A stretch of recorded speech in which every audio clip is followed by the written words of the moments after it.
Welcome to the Learning for Legacy show with me, your host, Afam Onyenakala. This is all about the concept of making generational wealth understandable, practical, and accessible. I'll be exploring a range of topics and sharing conversations, interviews, and more. Because what good is building wealth if we don't build the people?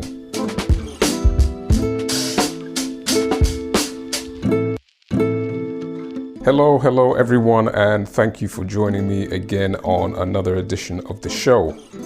So today I'm going to talk about the 7 spiritual laws of success. And the first thing we're going to do is we're going to look at the sides to success.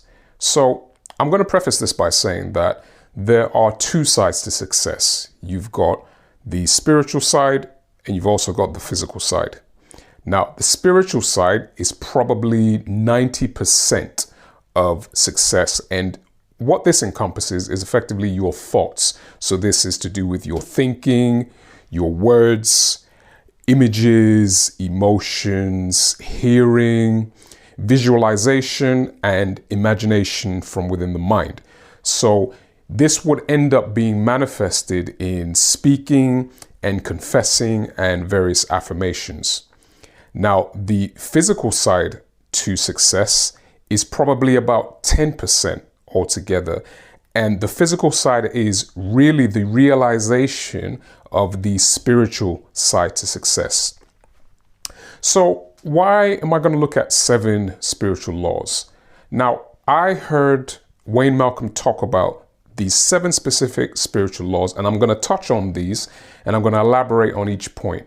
So the first one we're going to look at is the law of cause and effect.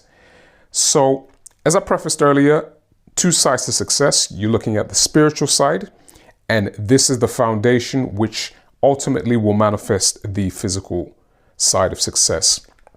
So when we consider that law of cause and effect, we can look at the fact that thoughts are causes, but conditions are effects. So your thought process has a lot to do with the effect that comes from that. So when we consider all things here, what we should consider is that your thoughts come before your feelings. And this is, we can see this when we look at how successful people interpret events, whether these are good events or bad events. What happens is that successful people interpret events positively as much as possible. So our task is really to find out what other successful people do and then do the same thing, and they will ultimately get these success results.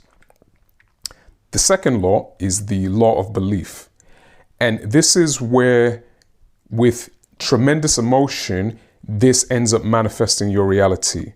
So this is therefore where we question our self-limiting beliefs and we replace it with what we're going to do. So for one person, it could be, I am going to be a big success in life.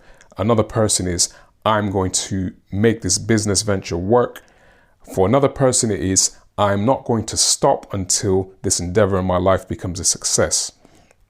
So you can do this by looking at this in another way, by effectively saying that you are a success just looking for a place to happen. So if you've got great faith, this can do a lot to help you make it happen. The third law I'm going to look at is the law of expectations. And this has a lot to do with how you predict your future by what you expect. If you expect bad things all the time, is it no coincidence that this tends to be your reality? If you are predicting good things in your future, isn't it interesting how in many cases this tends to happen? Now, with that, we've got to preface that to say that it's not like a slot machine whereby if you're thinking positively all the time, everything's going to go your way. Life is what it is. It can be hard. It can be positive as well. The fact is, life happens to us all. The question is, how are we going to respond to the various curveballs that life may throw your way, whether good or bad. So when we look at expectations and what we think of ourselves, a lot of the times, many of our expectations have a lot to do with those expectations that your parents have of you or may have had of you, or they could be expectations that you have of others. They could be expectations you have from your employer or someone who has a position of authority above you. Or they can be simply expectations you have of yourself. So this is where what we need to do is always do the best to expect the best for ourselves. And this has a lot to do with our self-esteem. So the fourth law is the law of attraction. And this is essentially where you are a living magnet to attract various circumstances in your life. So if we look at a simple equation, we can look at it in this manner. You've got your thoughts and your emotions and your results. So if you look at your thoughts and multiply that by your emotion, it has a lot to do with the results that you obtain. So any thought that you can hold in your mind long enough with clarity, you can ultimately have. And the key here is focus. Now, this type of focus can be in the form of prayer. It could be in the form of meditation. And it is this key of focus that you then use to enable you to move your feet, in essence, to work. So what we're doing here is that we're visualizing or imagining, and then we are working to make it happen. Fifth law is the law of correspondence. This is where your outer world is a mirror of your inner world, or that world within you. And we can often see this in a number of ways. We can see this mirrored in our relationships. We can sometimes see this mirrored in our health. And we can sometimes see this reflected in different ways within ourselves. So I'll give you an example. For anyone listening who is a parent, one of the ways you can look at this is that you can become a great parent by becoming that internally first. Or in another sense, you can look at it this way. You can build a great business by becoming a good business person first. So ultimately, what we're doing here is that we are becoming what we want to attract. Sixth law is the law of substitution. And with this, if we look at our mind here, really and truly with our mind, you can only really hold on to one thought at a time. So, for example, if you are thinking negatively, the way to get rid of that thought is to replace it with a positive one. For example, if I say to you, don't think of an elephant, what's the first thing you think of? You think of an elephant. So the best way to replace thinking that thought is to replace it with an alternative thought.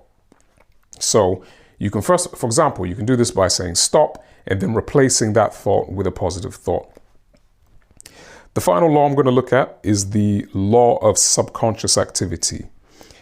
And in summary, and I've talked about this in previous episodes of the show, with your subconscious mind, your subconscious works thousands of times faster than your mind.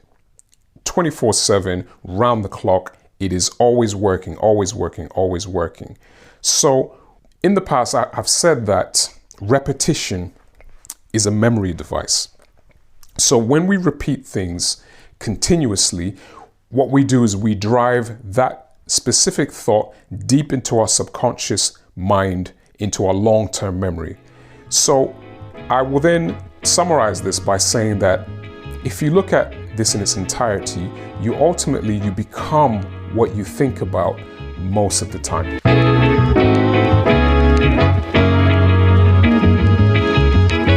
Thanks for listening to Learning for Legacy. To join our community or find out about what else we get up to, you can follow us on Twitter at Legacy Learning or on our website at www.legacylearning.co.uk. To access additional content or exclusives from this particular episode, please find the information within the show notes.